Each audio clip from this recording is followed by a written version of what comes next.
Mes chers collègues, donc je suis et nous sommes heureux avec Régis Sonico qui va, le président, nous rejoindre dans quelques minutes, de retrouver et de vous retrouver, de nous retrouver pour cette nouvelle audition de la mission d'information sur les droits de diffusion audiovisuelle du sport. Donc nous recevons aujourd'hui des invités particuliers, en la personne donc de monsieur Gilles Quesnay-Hervé, directeur des sports au ministère de l'Éducation nationale de la jeunesse et des sports. Vous êtes accompagné de monsieur Laurent Letailleur, chef du bureau accompagnement des acteurs économiques du monde sportif, et de monsieur Sacha Matteo, chargé de mission juridique. Donc, monsieur le directeur et messieurs, je vous remercie d'avoir accepté donc notre invitation pour cette audition, qui est, je le rappelle, retransmise donc en direct et en différé sur le portail vidéo de l'Assemblée nationale. La diffusion du sport à la télévision connaît, comme vous le savez, de profondes évolutions depuis plusieurs années. Ces évolutions sont d'abord technologiques, avec l'arrivée des plateformes OTT comme Amazon notamment. Elles sont aussi économiques, comme l'ont montré les événements entourant l'arrivée de Mediapro dans le football français, puis son défaut et son départ. La mission donc cherche des solutions pour éviter que ces événements ne se reproduisent et pour mieux sécuriser aussi le financement du sport professionnel et du sport amateur de demain. C'est pourquoi il était indispensable que vous participiez à ces échanges et de vous auditionner afin de faire un état des lieux des dispositions légales s'appliquant à la vente des droits de diffusion et d'examiner les modifications que nous pourrions, en tant que législateurs, apporter. Au-delà de ce sujet, et peut-être pour introduire ces questions, je vous serais également reconnaissant, messieurs, de nous dresser un état des lieux du financement du sport professionnel en France aujourd'hui. Et je vais vous laisser sans plus attendre donc pour un exposé liminaire la parole de 10 à 15 minutes et qui sera ensuite suivi d'un échange de questions-réponses si vous le souhaitez. Enfin, si vous le souhaitez, oui, que nous souhaitions. Je vous cède la parole, pardon. Merci beaucoup, monsieur le député. Désolé pour ma voix, j'ai quelques soucis, mais comme beaucoup actuellement, quelques problèmes de tout, mais pas de grosses difficultés. Je remercie évidemment mes deux collègues qui seront à même de pouvoir vous apporter un éclairage beaucoup plus technique, puisqu'ils traitent de ces questions à la fois sur le plan juridique et sur le plan d'animation de la filière économique. Et c'est pour cette raison que j'ai souhaité évidemment m'entourer de ces deux experts. Quelques propos effectivement introductifs avant de pouvoir répondre à vos questions. Peut-être rebrosser le paysage, pas dans son intégralité, mais vous donner quelques éléments, puisqu'effectivement depuis le début des années 1990, les évolutions concomitantes et en partie interdépendantes du paysage audiovisuel français et l'écosystème de l'organisation des compétitions sportives ont conduit les pouvoirs publics à poser un cadre juridique qui permet de concilier au mieux les exigences parfois imparfaitement alignées de la sécurisation de la valeur de l'actif des fédérations, ligues et organisateurs, que constituait la compétition ou l'événement organisé, dans sa capacité à constituer une source de financement des activités sportives et de compétitivité de leurs composantes professionnelles, mais aussi de solidarité interdiscipline, d'une saine concurrence entre acteurs, entre acheteurs de droits d'exploitation audiovisuelle, mais aussi entre vendeurs des dits droits, notamment à travers la transparence et la formalisation juridique des procédures et l'adéquation de ces dernières à la plus ou moins forte substituabilité des droits commercialisés, du respect de la liberté éditoriale des diffuseurs d'images sportives, notamment garantie par la disposition de la loi du 30 septembre 1986, du droit à l'information dû au public et de l'accès de ce dernier au meilleur du sport dans sa dimension quantitative, disponibilité des images, diversité des disciplines et des pratiques couvertes par les médias, et qualitative, avec un accès aux événements les plus fédérateurs et les plus structurants pour la communauté nationale. L'ensemble de l'écosystème qui s'est structuré lors des 3 dernières décennies autour de cette activité s'est ainsi régulièrement adapté aux évolutions successives de son environnement juridique, en grande partie fondé sur la communauté d'intérêt, entre d'une part les offreurs du spectacle sportif, d'autre part leurs relais auprès du plus large public, et de façon croissante leurs principaux financeurs, que cet apport soit direct ou indirect, évidemment visibilité du produit, des compétiteurs, des partenaires commerciaux, des territoires d'accueil.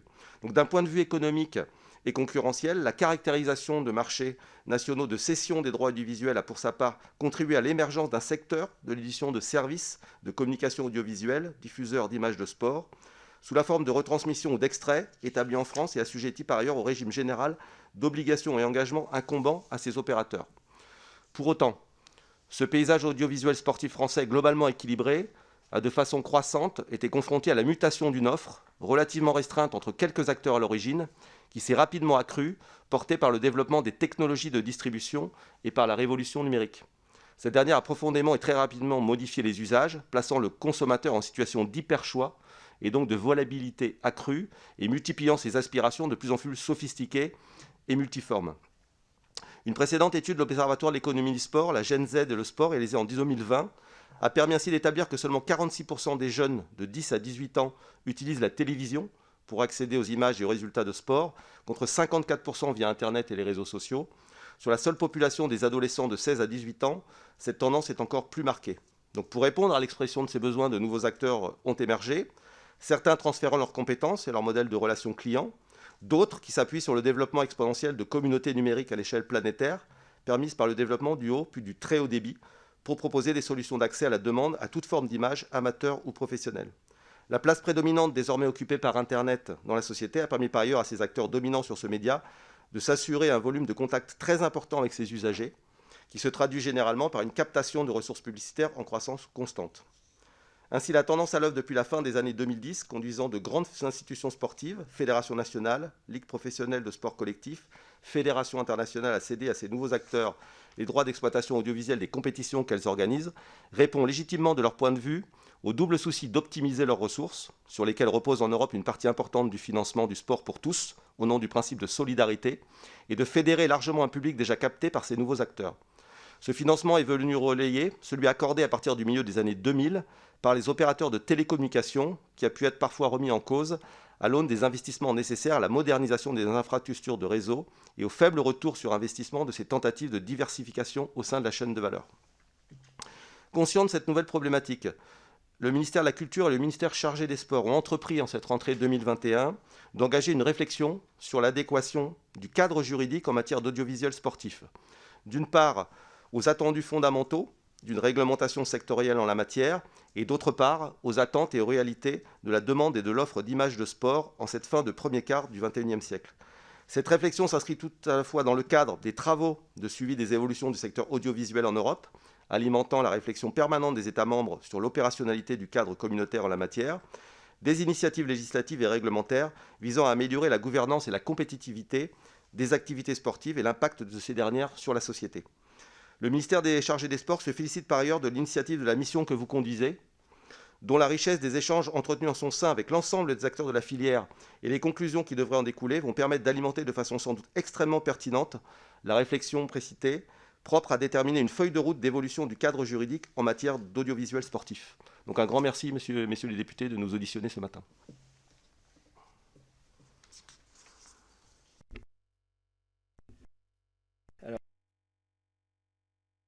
Alors c'est moi. Voilà. Je pensais que... donc, je vous remercie. Hein. Est-ce que vous souhaitez prendre la parole aussi pour des propos liminaires? Non, Non, allons-y, continuons. Allons-y, allez. Donc, en avant Guingamp pour rester dans un vocabulaire sportif. Non, est-ce que vous pouvez nous donner un peu les données et les grandes données sur le financement du sport en France en tant que recettes aussi bien et dépenses? Alors, sur le financement du sport professionnel, en fait, ce que je vais vous faire une réponse d'attente, en fait, c'est Ouais. que on a établi à mi-2021 l'analyse des rapports des NCG, mais il faut savoir que nous n'avons pas à ce stade connaissance du rapport des NCG, dernier des rapports des NCG du football. Et en fait, les éléments qu'on pourrait vous communiquer sont des rapports qui mêlent 19-20 pour 3 disciplines, que sont le rugby, le cyclisme et le basketball, et le football anté-crise. Donc, si vous en êtes d'accord, ce qu'on vous propose, c'est qu'on va vous faire parvenir dans les meilleurs délais une note actualisée. On va se faire fort de revenir auprès des DNCG pour leur demander de nous communiquer au plus vite les données 19-20 pour pouvoir vous donner un état le plus à jour. Parce que voilà, aujourd'hui, on a communiqué au Parlement dans le cadre des questionnaires Commission des finances cet été un document qu'on peut vous communiquer sans souci. Je l'ai là. D'accord. Simplement, il mixe 18-19 et 19-20. Outre que la comparabilité est assez particulière, 18-19, on est anté-crise et on voit bien qu'on a un peu, je ne vais pas changer de monde, mais on a quand même un peu un sujet de... Voilà. Donc si vous en êtes d'accord, on vous communiquera à la mission au plus vite un document actualisé, mais je peux vous laisser, si vous le souhaitez, le document qui est là, qui a ce défaut de comparer 18-19 et 19-20 selon la disponibilité des rapports des NCG. D'accord. Parce que juste pour comprendre, les obligations, on va dire, déclaratives et comptables vis-à-vis de la direction des sports, donc je suppose la DNCG se doit de communiquer systématiquement, non? Et il y a un délai ou pas, hein? Ou parce qu'ils ont déjà communiqué, il me semble, en mai ou juin, non, sur la présentation des comptes? Alors, en fait, je parle sous le contrôle de Sacha, voilà, de la mission juridique. Ils se doivent de le rendre public. Il n'y a pas une obligation spécifique de le communiquer à la direction des sports. Ils se doivent de le rendre public. Bon, ok, parce que Monsieur Mikeller était la première personne que nous avons auditionnée dans le cadre de cette mission, et il nous avait fait effectivement donc état déjà d'une situation chiffrée. Oui, alors je pense que la DNCG effectivement a ces données, mais elle ne nous a pas encore communiqué. Donc, mais on va les récupérer au plus vite et on vous communique ça avant évidemment la fin de votre mission. Très bien. Non, mais tout à fait, tous les documents qui pourraient être annexés, puisque la mission, en tout cas, court encore jusque, on va dire, avant Noël. Donc, avec un objectif de remise, en tout cas, du rapport, qui sera effectivement riche, mais qui se voudra donc quand même sur un volet audiovisuel et économique, développement du sport. En tout cas, de poser, comme vous l'avez dit dans vos propos liminaires, Monsieur Kenner-Hervé, les bases de réflexion et de travaux futurs, qu'ils soient réglementaires, législatifs ou j'ai envie de dire, même force de proposition des acteurs eux-mêmes dans leur rôle et dans leurs responsabilités. Juste, parce que c'est une mission d'information et qui est suivie, donc on est content de participer à la promotion de cette chaîne de l'Assemblée nationale, en tout cas de ce site internet, et d'alimenter donc et de présenter au plus grand nombre les travaux et surtout donc les rôles de chacun, et rentrer aussi dans une mécanique qui est parfois, et on a pu s'en apercevoir dans la vulgarisation, la taxe Buffet est quelque chose qui peut paraître donc très, j'allais dire, modèle mathématique, mais en soi, si on peut, et si vous pouvez, on peut en profiter pour effectivement présenter les grandes données relatives à la solidarité financière, qui est un principe fondateur, en tout cas qui caractérise notre politique du sport, notre vision du sport en France, entre donc cette solidarité entre le sport professionnel et le sport amateur, par le biais de la taxe Buffet et au sein des fédérations sportives professionnelles, et surtout parce qu'on part quand même d'un fait divers qui est le défaut de Mediapro, qui a rajouté, je dirais, une couche de difficulté à une difficulté commune qu'ont connue tous les acteurs, quels qu'ils soient, que ce soit nos concitoyens, les entreprises, les associations, à savoir la crise sanitaire, et l'impact très concrètement qu'a pu avoir donc ce défaut et ce retrait de Mediapro sur cette taxe Buffet qui alimente, mais je vais vous laisser expliquer, donc bien sûr le budget une des sources d'alimentation et de recettes du budget de l'Agence nationale du sport. Mais si on peut avoir un petit éclairage. À titre liminaire, il convient de rappeler, comme l'ont indiqué les inspecteurs généraux de la jeunesse et des sports, Fabien Canu et Olivier Quérordrin, dans le cadre du rapport de leur mission d'évaluation relative aux relations entre les fédérations sportives et les ligues professionnelles, et à la répartition de leurs compétences, que la solidarité entre le sport amateur et le sport professionnel constitue l'un des principes fondamentaux du sport français et européen. Ça, c'est vraiment un principe essentiel. C'est un élément central du modèle d'organisation du sport en France. Alors, elle se manifeste sous diverses formes, au niveau des clubs, des fédérations et du mouvement sportif dans son ensemble. D'une part, ce principe de solidarité s'exprime de manière interdisciplinaire en faveur de l'ensemble des sports via 2 taxes affectées qui tirent principalement leur rendement des compétitions professionnelles organisées par les ligues professionnelles, même si leur assiette est plus large, puisque les droits audiovisuels des manifestations sportives organisées par les fédérations sont également concernés. Donc la taxe dite Buffet. 5% du montant des droits audiovisuels des manifestations dont l'organisateur est établi en France, et la taxe de 5,1% sur les paris sportifs, dont l'assiette et le taux ont été modifiés par la loi Pacte, article 138 de la loi du 22 mai 2019. D'autre part, ce principe de solidarité se traduit également de manière sectorielle et disciplinaire par une participation financière apportée par le secteur professionnel d'une discipline au secteur amateur de cette même discipline au niveau national et au niveau local. Donc peut-être un mot sur la taxe Buffet et quelques éléments évidemment chiffrés pour revenir sur cette défaillance de Mediapro et sur la façon dont nous compensons évidemment le versement à l'Agence nationale du sport. Oui, alors la taxe Buffet, bon, on va rappeler un peu le mécanisme, hein. Donc depuis 2000, la taxe dite Buffet, effectivement du nom de son initiatrice, l'ancienne ministre des Sports Marie-Georges Buffet, et donc le dispositif qui régit la contribution sur la cession à un service de télévision des droits de diffusion de manifestations ou de compétitions sportives définis par l'article 302 bis ZE du Code général des impôts. Depuis le 1er juillet 2008, le champ d'application de la contribution a été étendu à tous les canaux de diffusion de la télévision, Internet, téléphonie mobile, et à la diffusion de manifestations ou compétitions sportives en vidéo à la demande. Le produit de cette taxe était affecté depuis 2006 au Centre national pour le développement du sport. Depuis la loi du 1er août 2019 relative à la création de l'Agence nationale du sport, cette taxe est désormais affectée à cette agence chargée de développer l'accès à la pratique sportive par toutes et tous et de favoriser le sport de haut niveau et la haute performance sportive. La contribution, elle est assise sur l'ensemble des sommes perçues au titre de la cession des droits de diffusion, y compris la diffusion d'images extraites des compétitions dans le cadre d'un magazine ou d'un documentaire. Et comme l'a dit le directeur des sports, seuls les organisateurs de manifestations ou compétitions établis en France sont redevables de la taxe, qui exclut les fédérations internationales et autres entités sportives internationales détentrices de droits. Le produit de taxe Buffet a été plafonné suite à l'adoption par le Parlement de l'article 46 de la loi du 28 décembre 2011 de finances pour 2012, un plafond qui a évolué au fil des années, qui a également fait l'objet de nombreuses discussions et critiques au regard du rendement réel de cette taxe et de sa réelle affectation. Alors en LFI 2021, le plafond a été porté à 74,1 millions d'euros, soit l'équivalent du produit attendu de la taxe en 2021, contre 40 millions d'euros en 2020, ce qui s'expliquait à l'époque par la croissance attendue des droits audiovisuels et notamment des droits audiovisuels du football. Le rendement de la taxe Buffet, il est étroitement connecté à l'évolution du marché des droits de retransmission des compétitions de football professionnel, c'est ce que vous avez rappelé, cette discipline assurant plus de 80% des contributions au prélèvement. Alors, en 2021, le rendement de cette taxe sera nettement inférieur au montant attendu du fait de la défaillance de Mediapro, qui a modifié la valorisation des droits de la Ligue 1, de la Ligue 2 et du trophée des champions de football. Et l'autre point un peu important avec la taxe Buffet qu'il faut avoir à l'esprit, c'est que du coup, vu sa dépendance de la taxe Buffet au produit des ventes de droits du football professionnel, le rendement de la taxe reste total. L'incertitude sur le rendement de la taxe reste totale pour le post-2024, puisque les droits actuellement concédés d'une part à beIN Sport Canal+, d'autre part à Free et enfin à Amazon ne court que jusqu'en 2024. Donc l'après 2024, on rebat les cartes. Et c'est vrai que là, on a vraiment une situation dans laquelle la taxe Buffet est extrêmement contingente à la stratégie commerciale de vente des droits de la LFP, pour dire les choses de manière rapide. Alors, juste, j'ai peut-être pas été attentif. Concrètement, là, sur l'impact financier sur cette taxe, donc on avait parlé et vous aviez bien fait de parler je dirais, d'une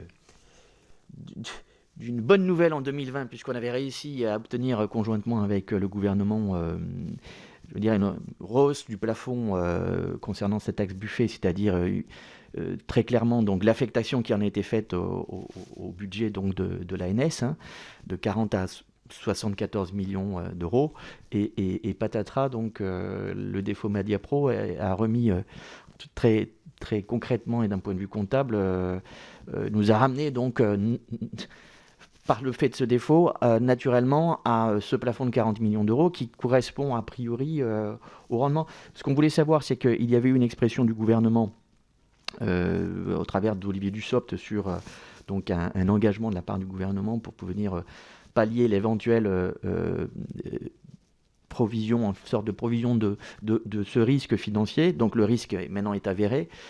Comment est-ce qu'on pourrait assurer aujourd'hui, en tout cas que ce soit les parlementaires, mais aussi bien sûr les premiers concernés, à savoir donc toutes les fédérations, les acteurs du sport qui comptent sur bien sûr le budget de l'ANS aussi pour déployer tous leurs projets.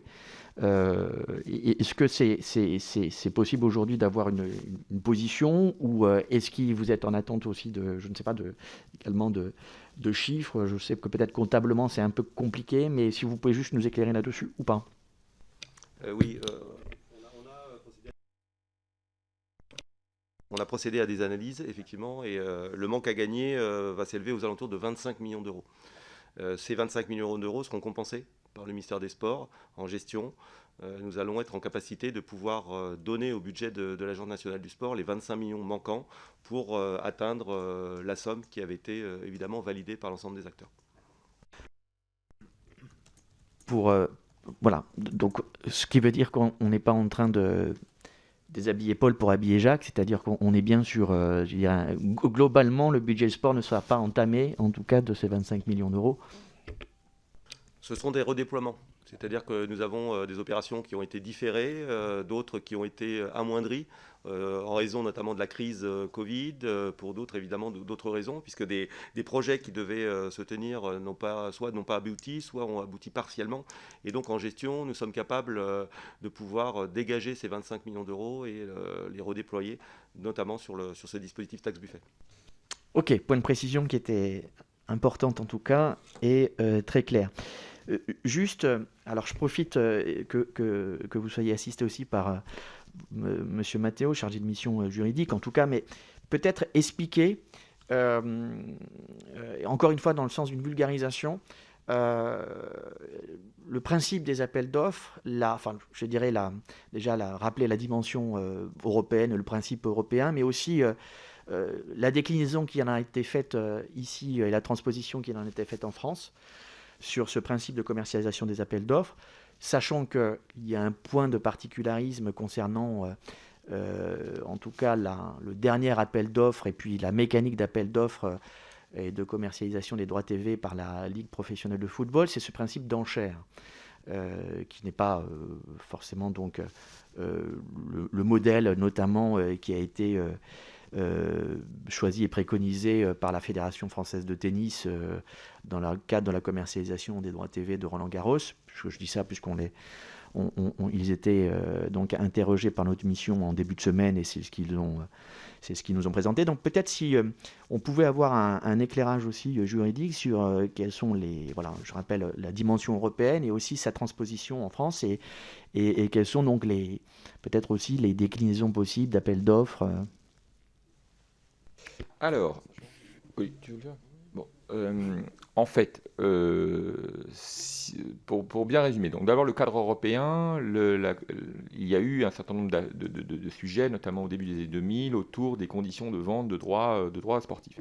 En fait, par définition, comme ce sont des décisions de jurisprudence, ça porté sur des compétitions particulièrement structurantes, ce qu'on appelle les droits premium en audiovisuel, notamment sur les droits de l'UEFA. À ce moment-là, la Commission européenne a surtout posé, en fait, ce qu'il faut bien comprendre de manière générale, c'est que le cadre juridique européen comme français, il tente d'équilibrer optimisation et saine concurrence. Bien. Donc le cadre européen a, somme toute, fixé globalement uniquement des garde-fous pour respecter une saine concurrence. Notamment, on reviendra peut-être dessus plus tard, mais c'est la question de la durée des droits. Donc la Commission européenne avait rendu une décision en disant qu'elle n'a pas fixé elle-même de règles. Elle n'a pas considéré à un moment donné que les droits devaient être commercialisés pour X années, mais elle a expliqué à ce moment-là que des durées longues, excessivement longues, pouvaient fermer le marché, et donc elle a recommandé des durées relativement ramassées. À l'époque, la durée qui était en vigueur, j'ai envie de dire, dans la pratique, c'était 3 ans. Donc elle a confirmé que 3 ans était une bonne durée. Il faut toujours comprendre que les autorités de concurrence, généralement, raisonnent dans ce sens-là. Elles ne disent pas il faudrait 5 ans, elles disent vous me proposez 4 ans n'est pas contraire, ou 4 ans est contraire. Voilà. Donc elles fonctionnent dans l'autre sens. Elles valident une proposition à l'aune du respect de la saine concurrence. En France, le cadre juridique, il est double. Je ferai le départ avec un pan important dont on parlera peut-être plus tard, qui est un pan du cadre juridique important, qui est les événements d'importance majeure, mais on n'est pas dans ce cadre-là. Il est double, il est né à la fois, comme je le disais, de la jurisprudence, et il est né également du cadre réglementaire. D'ailleurs, le cadre réglementaire qui existe, donc le fameux L333-1 et suivant du Code du sport, et donc ces articles réglementaires, sont le produit d'une décision de jurisprudence. On se souvient qu'en 2003, il y a eu un conflit entre d'une part TPS et d'autre part Canal+ et la LFP sur la vente des droits, qui a abouti à ce que le pouvoir réglementaire, justement pour, siffler la fin de la récréation pour des choses un peu crûment, prenne un décret pour encadrer les conditions de commercialisation des droits audiovisuels. Sachant qu'il ne faut jamais oublier une chose, c'est que ce cadre n'est pas football, mais qu'il est prévu uniquement pour les cas dans lesquels les fédérations sportives cèdent aux sociétés sportives la propriété des droits, auquel cas la Ligue commercialise ses droits, et que seule la Fédération française de football a cédé aux sociétés sportives de football les droits. Donc en fait, il est football par destination, seule la LFP est assujettie à ce cadre à ce jour, mais Non, la LNR, non. La LNR, alors à la LNR, je reviendrai après dessus. La LNR, non. Seule la LFP, c'est bien la fédération et la ligue qui assument la propriété. En l'occurrence, seul le football est assujetti aux dispositions des R333 et ainsi de suite. Vous parlez du rugby et tout à fait la LNR. Pourquoi ? Parce qu'en fait, la jurisprudence, notamment de l'autorité de la concurrence, mais pas que, est venue compléter, dans le cadre de contentieux qui ont été portés devant le Conseil puis l'autorité de la concurrence, est venue compléter, notamment à l'aune de ce que je disais en introduction, ce qui est finalement le caractère premium ou quasi-premium des droits concédés. En l'occurrence, si on raisonne en creux, on l'a dit, le football est soumis au R303, les autres sont soumis au droit commun de la concurrence. Donc, voilà. Et or, le rugby, lui, vu le montant des droits, dans le cadre de contentieux qui sont tenus devant l'autorité de la concurrence, le rugby s'est vu reconnaître, le droit du top 14 s'est vu reconnaître le caractère d'un droit premium, donc se sont vus encadrés de façon non réglementaire, mais finalement par l'autorité, se sont vus encadrés par les mêmes principes. Donc en fait, la LNR s'applique, et d'ailleurs la LNR s'est appliquée à elle-même ce cadre bien avant qu'il ne lui soit, entre guillemets, pas imposé, mais vivement invité à le respecter par l'autorité de la concurrence. Donc oui, la LNR respecte ce cadre, mais elle n'y est pas soumise obligatoirement par le Code du sport. Je ne sais pas si j'ai été relativement clair et général. Oui, le principe européen, c'est donc la non-discrimination. Mais en fait, la question, c'était de... Parce que la non-discrimination, après, c'était une notion qui peut s'interpréter. Bon, d'ailleurs, il y a des jurisprudences ensuite qui sont... Mais est-ce qu'elle... on a vu notamment dans l'appel d'offres des allotissements, des lots. Quelle est, j'ai envie de dire, la liberté contractuelle, je dirais que peut avoir, donc, alors là on va rester par exemple sur l'exemple de la LFP, qu'aurait pu avoir donc, et que peut avoir la LFP, notamment dans, j'ai envie de dire, peut-être cette considération de l'appréciation d'une offre d'un candidat d'un point de vue quantitatif et qualitatif. C'est... là, je faisais allusion tout à l'heure, pas allusion, mais je rappelais effectivement le mécanisme particulier de mise en enchère de la LFP. Est-ce que ce principe-là était le seul à disposition ? Encore une fois, c'est pour, j'ai envie de dire, éclairer le plus grand nombre, pour qu'on soit clair aussi sur les choses. Et est-ce que la proportion, je dirais, de l'évaluation qualitative du candidat et quantitative de la proposition en elle-même, c'est-à-dire, et là, c'est la mise en enchère, pour le coup, c'est une valorisation en tout cas en premier lieu, qui est une maximisation financière, mais enfin, c'est de la mécanique, mais qui a été pondérée d'après les informations que nous avons eues, en tout cas le détail de l'appel d'offres, on est au maximum 10% en fait de l'appréciation de l'offre du candidat est pondérée par une note qualitative. Est-ce que ce sont des choses qui voilà, est-ce que ça aurait pu être différent ? Est-ce qu'il y a une liberté qui aurait pu, je sais pas, je dirais peut-être faire en sorte que cette proportion de notes qualitatives 10%, elle passe à, non pas à 10%, mais qu'elle soit à 40, 50%, je ne sais pas. Est-ce que ça, il y a quand même une liberté donnée ? Alors, je vais répondre en plusieurs temps. Le premier, c'est qu'on a donc, comme on l'a dit, prenons le cas de la LFP, puisque c'est celui que vous évoquez, il est donc encadré par les articles R333.1 et R333.3 du Code du sport. Bien. Les dispositions, qu'est-ce qu'elles disent ? 1. L'appel d'offres, il doit être ouvert à tous les éditeurs de services. Bon, non-discrimination, vous en avez parlé. Deuxièmement, ils doivent être proposés en lots distincts. Il y a un allotissement qui doit tenir compte des caractéristiques des marchés sur lesquels ils sont proposés. Globalement, on connaît depuis des années, c'est Match, Magazine, Near Live, voilà. Ensuite, vous avez un autre principe qui est que la constitution de lots trop importants, qui ne pourrait être acquis que par les opérateurs les plus puissants, doit être évitée, empêchée, minimisée. Dernier point, l'indépendance des lots. Pas dernier point, pardon. Le point suivant, l'indépendance des lots doit être réelle. Les diffuseurs ne doivent pas être conduits à acquérir des lots couplés. On se souvient que c'est à cause de en partie à cause de ça qu'en 2003, il y avait eu des problèmes que j'ai évoqués. Le choix du soumissionnaire retenu doit être effectué sur la base, on y arrive, de critères objectifs préalablement définis dans le règlement d'appel à candidature. C'est-à-dire que le règlement d'appel à candidature doit être suffisamment détaillé pour que les soumissionnaires soient très clairement au courant à quelle sauce ils vont être jugés. Les contrats ne peuvent être conclus que pour une durée maximale de 4 ans, ça c'est ce qui est prévu effectivement, voilà. Et le vendeur doit rejeter les offres globales couplées ainsi que celles à la sortie d'un complément de prix. On se souvient que c'était effectivement ça aussi qui était au cœur de l'affaire de 2003. Donc on voit bien que, donc les clauses de reconduction privilégiées permettant aux détenteurs des droits issus du contrat expirant de prendre connaissance de l'offre la mieux disante de surenchérir ne sont pas autorisées. On n'a pas de no single buyer obligation en France. Voilà, bon, on a un certain nombre de points.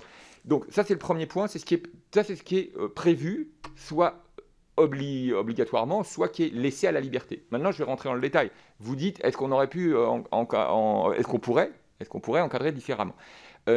Si on en vient sur la question directement, puisque c'est celle que vous évoquiez, de la question des critères qualitatifs. De façon générale, les critères qualitatifs, il en existe quasiment maintenant dans tous les grands appels d'offres des grands vendeurs de droits. Ils font partie de ce réseau de liberté du vendeur de droits qui est communément considéré par les autorités de la concurrence comme étant effectivement leur liberté d'entreprendre. C'est-à-dire que aujourd'hui, donc, l'idée d'avoir des critères qualitatifs, effectivement, elle est communément admise, elle est extrêmement efficace. Pourquoi on la met en place? Justement pour éviter des situations de monopole financier. Voilà. Après, la question de les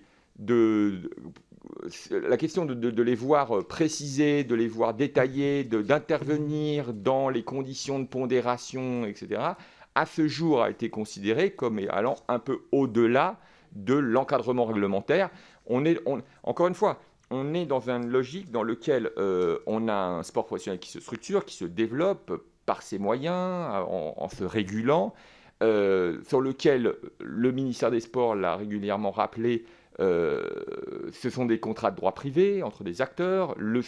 Ce qui préoccupe évidemment les pouvoirs publics, c'est plutôt les conséquences des conditions de commercialisation et donc voilà, si on reprend le cas de Mediapro, c'est la conséquence de la défaillance de Mediapro qui est un sujet pour les pouvoirs publics. Après, la question de savoir si c'est Mediapro ou un autre, si finalement Mediapro ne peut plus et qu'il trouve un autre acheteur, c'est de la liberté commerciale. On est dans une discussion. Donc je ne sais pas si j'ai répondu correctement. Si, voilà. Vous avez bien répondu. Non, c'était pour bien clarifier le fait qu'il y a liberté, bien sûr, de choix et de modèles, de modes de commercialisation et qui sont déjà bien différents. C'est une vraie stratégie qui est mise en place et qu'il n'y a pas plus de contraintes que cela, que les principes que vous avez rappelés sur notamment des lots distincts et je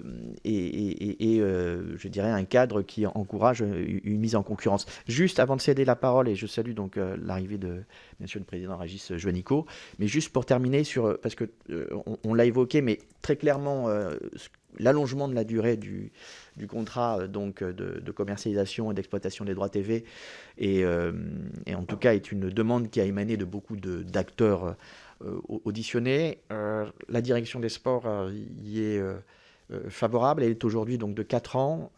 Certains parlent de 6, 7 ans. Alors effectivement, ce point relatif à la durée maximale des contrats pose question au regard du droit de la concurrence. Pour nous, c'est un élément essentiel, plus particulièrement pour les droits liés au football, parce qu'effectivement, on est sur un secteur qui est particulièrement marqué. On est sur deux pans d'analyse. D'une part, les droits des championnats de football professionnels de première division nationale constituent, dans la plupart des pays, au regard de la jurisprudence communautaire, un droit premium qui est des plus structurants dans le paysage audiovisuel de chaque pays. Et d'autre part, ces droits disposent d'une capacité particulièrement élevée de leurs détenteurs à assurer une captation et une rétention de clients sur leur marché domestique. Donc pour cette raison, évidemment, les autorités de concurrence ont été conduites à une particulière vigilance, et on sait que l'Europe, évidemment, suit particulièrement ces sujets. Donc pour nous, la première question, c'est ça, c'est cette question fondamentale du droit de la concurrence et comment mettre en place, évidemment, les leviers qui permettent de contrecarrer d'éventuelles dérives. Donc peut-être, Laurent, Sacha, je vous laisse compléter, mais pour nous, le postulat fondamental, c'est ce droit à la concurrence et cette nécessité, évidemment, avant toute action, de solliciter l'autorité de la concurrence.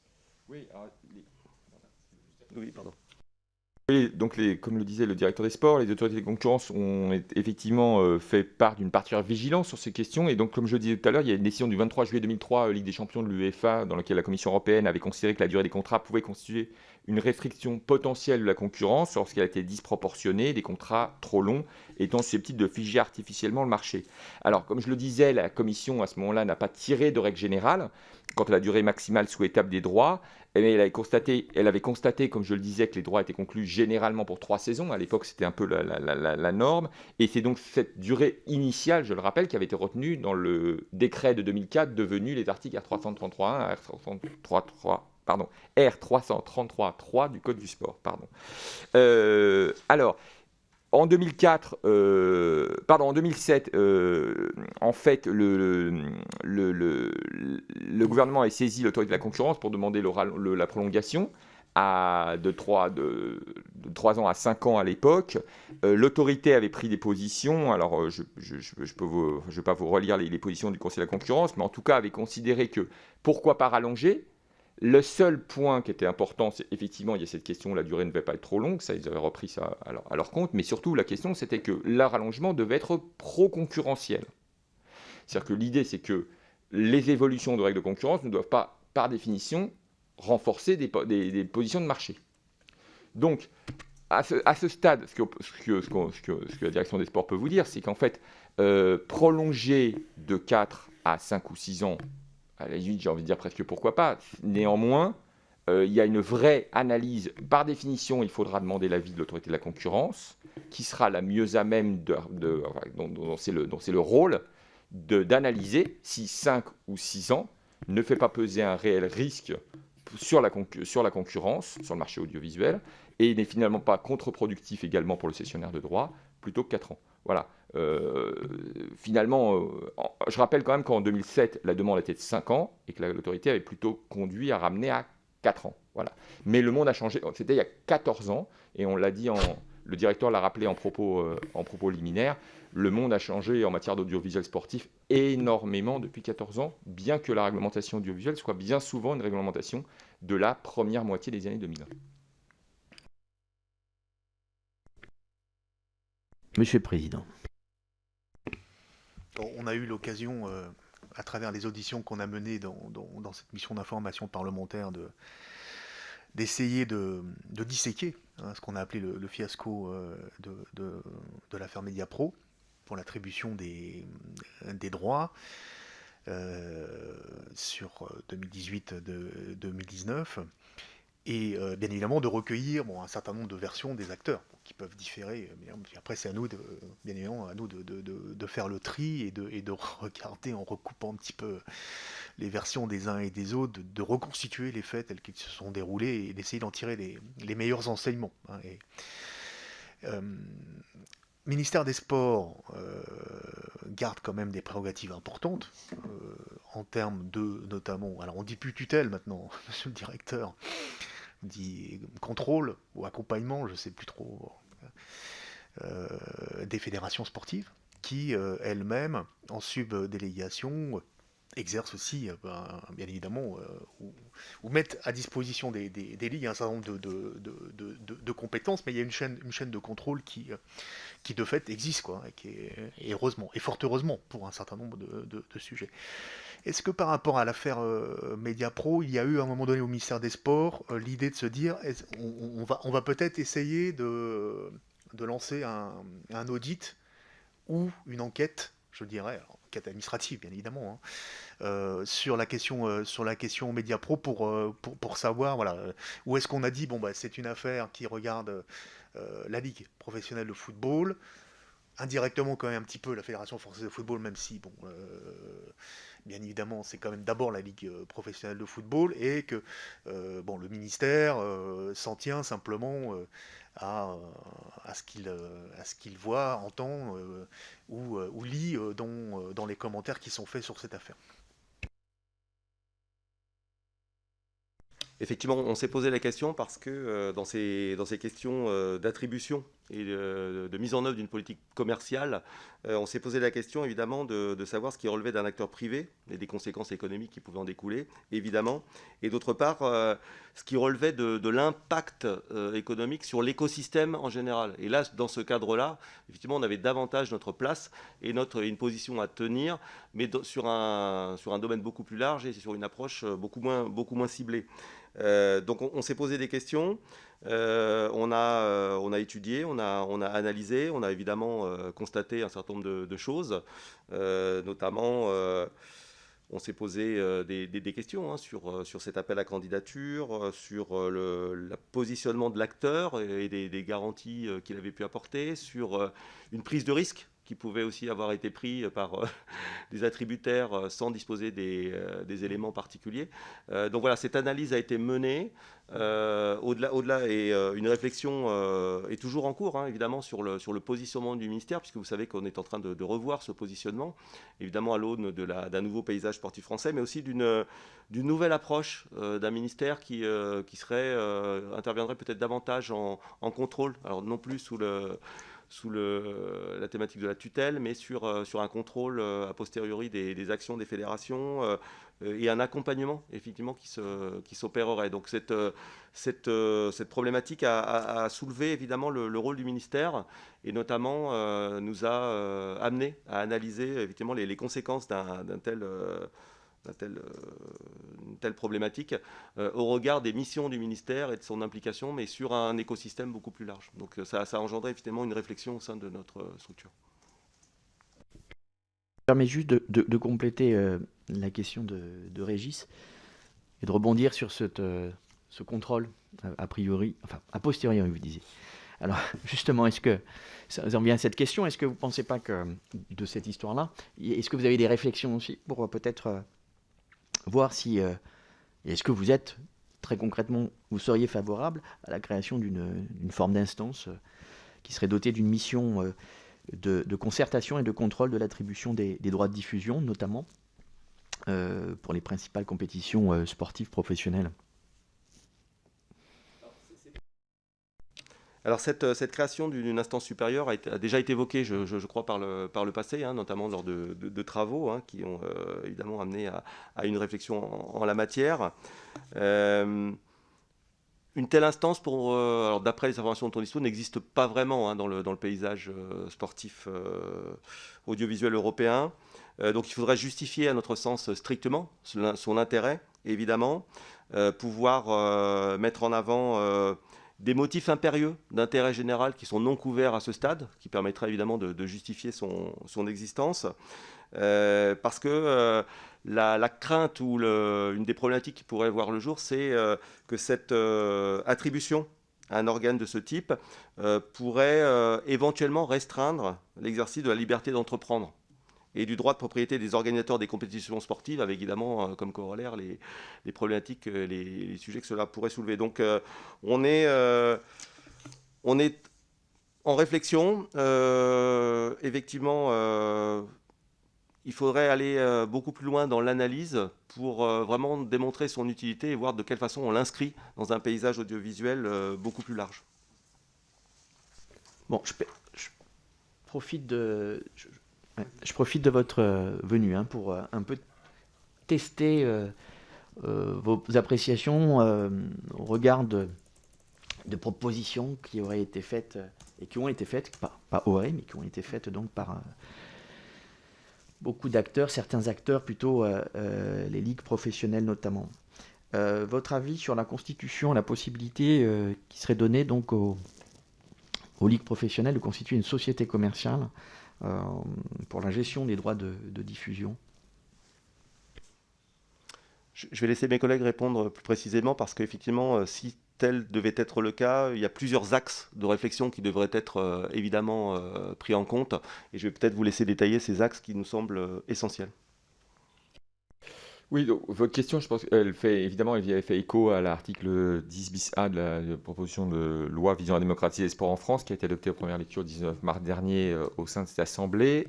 Pour mémoire, lors de l'examen en séance de cette proposition de loi, la ministre avait rappelé son soutien au principe et à l'objectif poursuivi par l'article 10 bis A et appelé de ses voeux que la suite du processus d'élaboration législative fasse progresser la sécurité juridique de cette disposition. En fait, donc, pour répondre déjà de manière un peu synthétique, oui, évidemment, le ministère des Sports soutient ce principe. Néanmoins, ce qui est très important, c'est que si la constitution par ligue professionnelle, on parle bien des ligues professionnelles en l'espèce, d'une société commerciale pour la gestion et la commercialisation des droits d'exploitation audiovisuelle des compétitions qu'elles organisent venait à aboutir, il faudrait effectivement, il y a 3 axes de réflexion qu'il faut continuer à creuser. Le premier, c'est la sécurisation de la gouvernance de la société commerciale. On a quand même encore des questions aujourd'hui qui sont à expertiser, à creuser. Voilà. La question du capital et de la place laissée à d'éventuels investisseurs. La question de la nature des opérations réalisées par cette société. Où est-ce qu'on arrête le curseur. La place et le rôle que pourrait avoir la fédération, peut-être les clubs, peut-être l'État dans cette société. La préservation des prérogatives déléguées par la fédération à la Ligue. L'étendue des droits susceptibles d'être commercialisés. Le respect du principe de solidarité, comment il est complètement garanti dans ce dispositif. Le deuxième axe, c'est le respect strict des règles de concurrence, et notamment des dispositions actuellement en vigueur, le Code du sport, ainsi que de la jurisprudence de l'autorité sectorielle relative à ces sujets. Pour dire les choses crûment, cette société ne pourra pas évidemment s'abstraire de ce qui est le cadre qui pèse aujourd'hui sur la LFP. Et le troisième point, c'est le traitement des sujets fiscaux, qui garantissent les recettes de l'État et de ses opérateurs, et notamment, on en a parlé dès le début, l'application des dispositions envisagées dans le cadre de la mise en œuvre de la taxe Buffet. Donc on voit bien que ces 3 sujets-là, ces 3 verticales, la gouvernance, le respect des droits de la concurrence et les questions de fiscalité nécessitent d'être creusées. Nous, on n'a pas été destinataire au niveau de la direction des sports d'une étude d'impact réalisée sur ce sujet. Donc en fait, on n'a pas véritablement d'analyse de l'effet levier, de quelle serait exactement la maximisation, qu'est-ce qu'on gagne finalement, les gains du système du gain pour le système, pardon. Donc du coup, effectivement, une telle étude apparaît très particulièrement pertinente. Et par ailleurs, il y aura quand même une réflexion à mener plus macro, entre ce sujet-là de la société commerciale et un sujet plus large, qui est celui qui nécessairement devrait être abordé en 2022 sans doute, qui est celui de l'analyse de la résilience du modèle économique du sport professionnel à l'aune de ce qu'on a vécu avec la crise Covid, c'est-à-dire finalement comment aider, et ça renvoie à tous les autres sujets qui peuvent être traités aujourd'hui autour de l'économie du sport professionnel, c'est-à-dire comment on peut aider globalement le sport professionnel à être plus résilient aux crises. On voit qu'il y a eu un double effet conjoncturel malheureux pour le football professionnel entre crise Mediapro et crise Covid, mais on voit bien qu'il y a eu un risque très certain de défaillance pour beaucoup de clubs. L'État a joué son rôle. L'État s'est mobilisé pour les mesures de soutien. Alors, c'est naturel, ce sont des entreprises. Il y a eu même des mesures spécifiques comme la compensation de billetterie. N'empêche qu'il y a eu effectivement un besoin de soutien de l'État. Ça, c'est normal. Mais du coup, le corollaire de ce soutien de l'État, c'est de se dire, c'est quoi l'impact de ce soutien de l'État et c'est quoi les mesures qu'il faudrait collectivement mettre en œuvre. C'est ce que vous évoquiez dans vos propos préliminaires pour pouvoir garantir que ce genre de crise ne puisse pas, enfin en espérant qu'on n'en ait pas d'autres, mais ce genre de crise ne puisse pas ébranler de manière aussi violente le sport professionnel.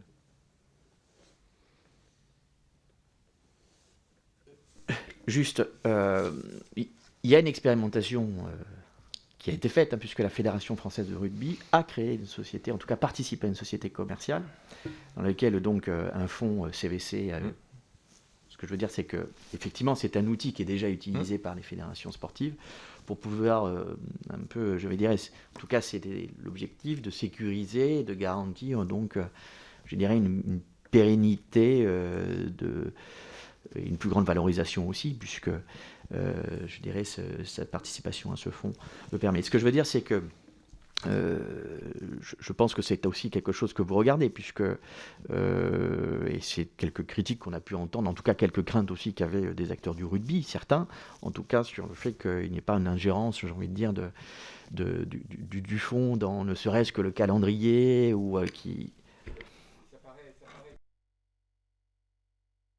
Excusez-moi. Ça paraît être une crainte légitime dans la mesure où effectivement il faut se garantir que quand on dit commercialisation, ça paraît finalement assez hétérogène et bien cadré. Quand on parle de gestion, si vous faites arriver un investisseur à un niveau d'investissement significatif, qu'il considère qu'il doit être celui qui va commercialiser à l'international les droits, qui considère que les cases horaires qui ont été choisis sont pas optimales pour vendre dans des territoires extrêmement avec une forte marge de progression et une forte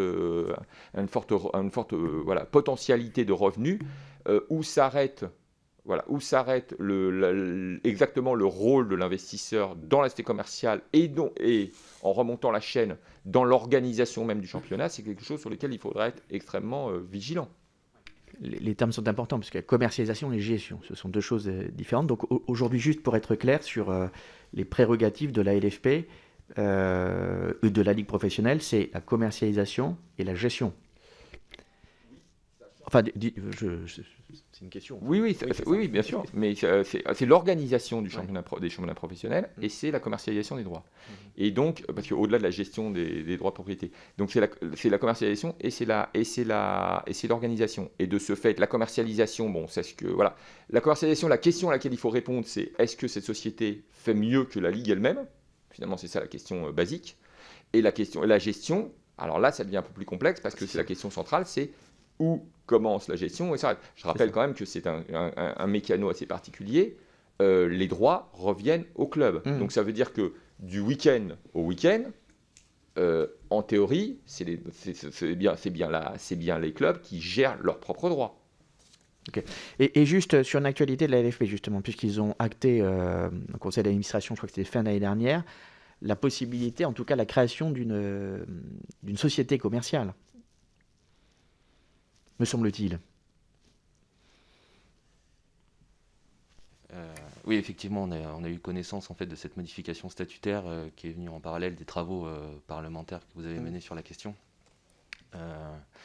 Il apparaît évident que tant que la disposition législative n'est pas sortie, n'a pas été promulguée, la LFP ne sera pas en capacité de créer cette société commerciale.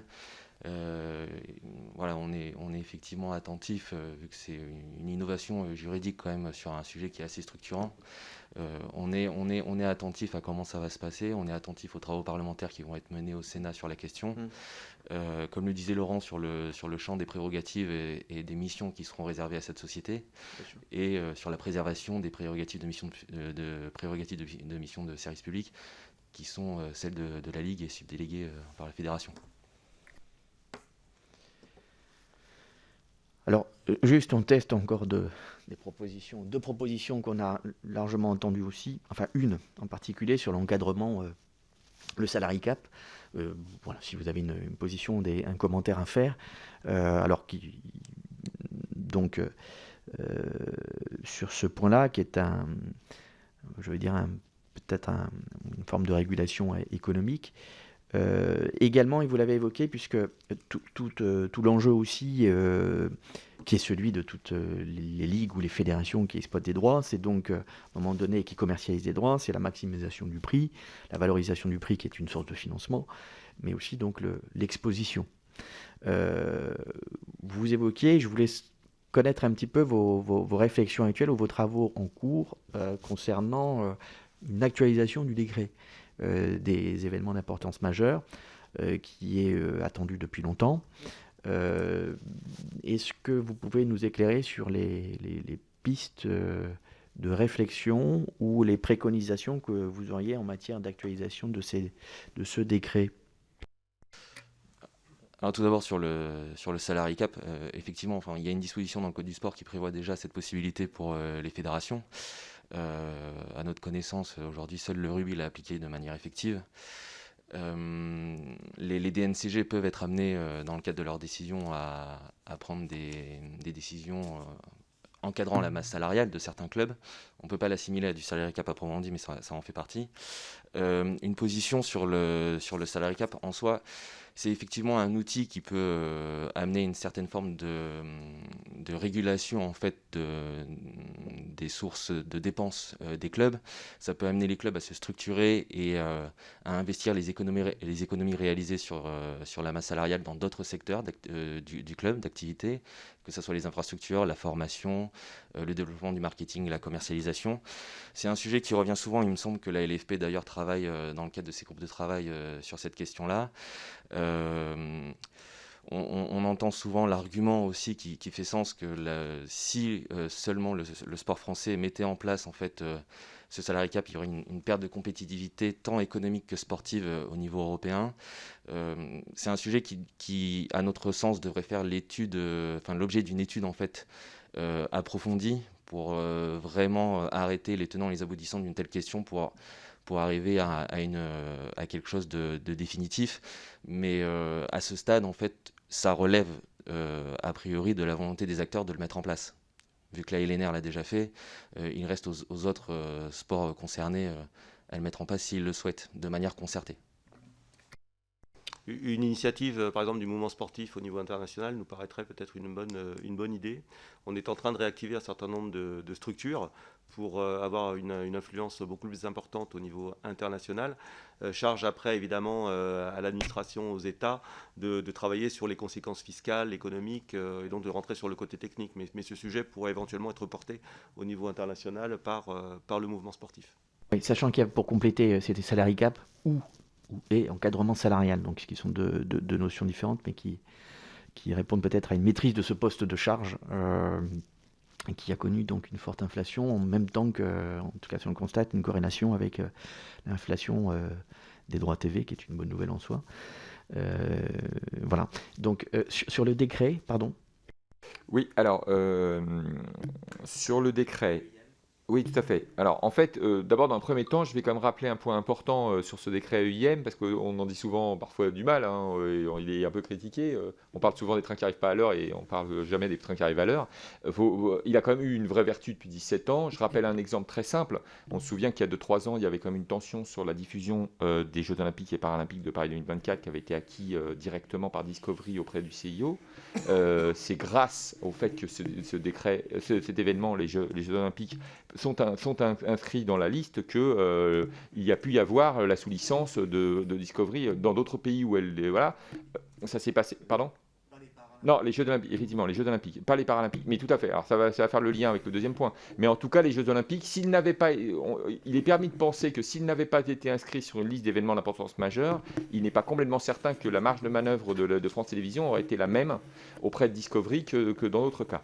Ça, c'est le premier point. Dans un certain nombre de pays, un grand nombre de pays, finalement, au niveau européen, n'ont pas de liste, et puisque c'est une faculté, il ne faut jamais oublier ça, c'est une faculté, la liste d'événements d'importance majeure. Ces pays-là sont retrouvés dans des situations dans lesquelles les diffuseurs publics, gratuits, qu'ils soient publics ou privés, n'avaient pas la même marge de manœuvre. Alors, néanmoins, effectivement, il faut reconnaître qu'il y a des interrogations qui se font jour sur son champ d'application et sur le périmètre des événements et des compétitions sportives. Et d'ailleurs, c'est souvent le sujet, c'est que, vous l'avez rappelé, il y a une réflexion qui est en cours depuis, finalement, qui a été post-rapport Assouline aussi, hein, qui depuis 4 ans, qui a été arrêté, puis relancé, puis arrêté, voilà, bon.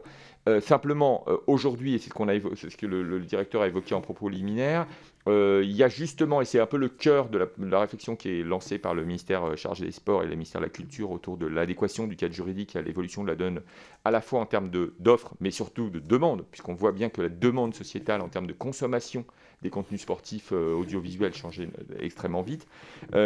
Cette question-là, finalement, vient embarquer avec elle la question de la liste. La liste devient un sous-sujet d'une question qui est quelle est la pertinence de ce décret aujourd'hui.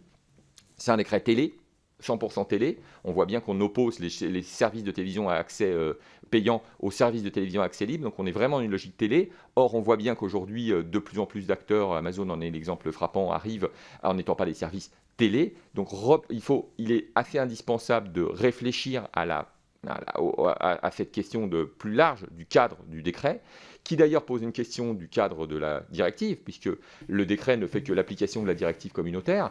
Et donc, y a-t-il, là je pose vraiment une question et je n'ai pas la réponse, sinon on ne lancerait pas de réflexion, y a-t-il un sujet à faire remonter au niveau européen ? La directive est-elle en adéquation aujourd'hui avec la réalité de la vente des droits? On voit bien qu'il n'y a pas qu'en France que des grands pure players Internet achètent des droits sportifs. Y a-t-il nécessité d'avoir une action au niveau communautaire pour justement s'assurer de la possibilité de protéger cet accès libre? Donc oui, il y a un sujet liste, ça on en est bien conscient, il y a des scories, mais encore une fois, c'est un texte qui a 17 ans. Et qui, je rappelle un point important, il a mis 4 ans à aboutir. La loi est de 2000, le décret est de 2004. Ça a été 4 ans de discussion entre le mouvement sportif, les diffuseurs payants, les diffuseurs gratuits de l'époque, qui d'ailleurs pour certains sont plus vraiment que payants ou plus vraiment que gratuits. De nouveaux acteurs sont arrivés qui n'existaient pas. Des acteurs sont sortis, enfin ils sont plutôt arrivés que sortis. Et donc il y a une vraie réflexion à mener assez large. On a fait donc 2 consultations publiques en 2017, en 2019. À chaque fois, on voit bien qu'il y a des forts antagonismes entre des acteurs qui souhaiteraient que ça soit ouvert.